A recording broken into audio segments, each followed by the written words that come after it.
Reka tubahe ikaze mwese mukomeje gukurikira gahunda za Buhuru Boy TV.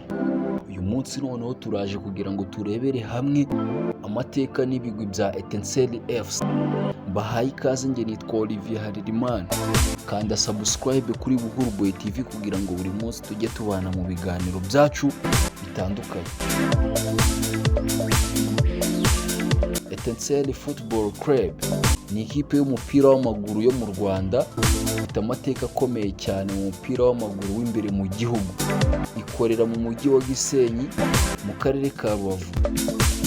Ikina mu cyiciro cya mbere cya shampiyona y'u Rwanda cyangwa se Rwanda National Football League, kandi yakirira imikino yayo yose kuri Stade Umuganda, stade ifite ubushobozi bwo kwakira abantu bagera ku 5,000.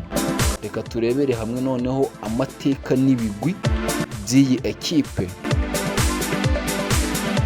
Yashinzwe mu mwaka w'1965.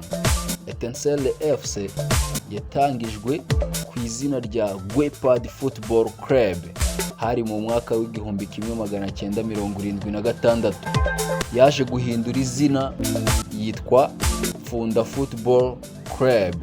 Hanyuma mu mwaka wa 2000, mu mwaka w'1982 ihinduka Etincelle Football Club. Reka turebe ibikombe yaje gutwara. Yaje gutwara igikombe cy'igihugu cyangwa se Rwandan Cup mu mwaka w'1988. Yegukanye iki gikombe itsinze Kiyovu Sport ku mukino wa nyuma.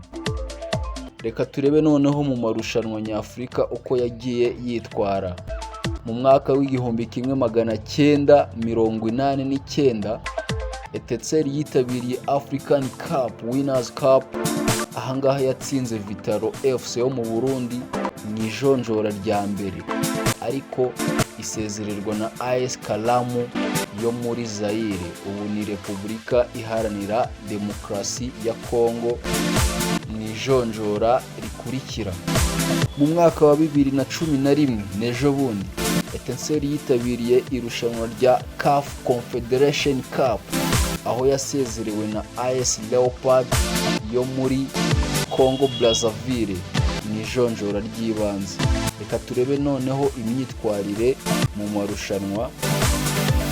Mu mwaka w'imikino wa 2023-2024 Etincelle FC yarangije irushanwa iri ku mwanya wa 14 muri shampiyona y'u Rwanda.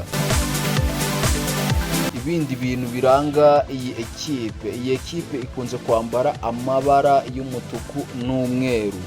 Yakirira kuri Stade Umuganda. Stade Umuganda iherereye i Gisenyi, ifite ubushobozi bwo kwakira abantu barenga 5,000. ni ukuvuga ngo ni abantu 5,200.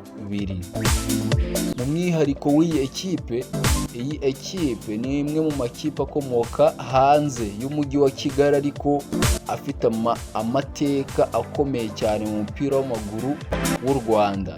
Nubwo iyi ekipe itegukanye ibikombe byinshi nka bimwe mu bihugu bya shampiyona, yagaragaje ubushobozi bwo guhatana ku rwego rw'igihugu no ku rwego mpuzamahanga.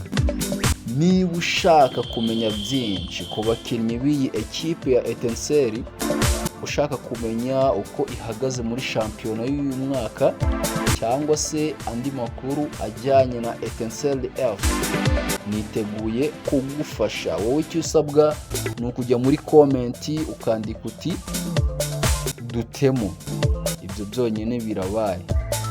Ndabashimiye cyane, njye wabateguriye iki cyegeranyo nari Olivier Harerimana. Ndabakunda cyane. Thank you bro.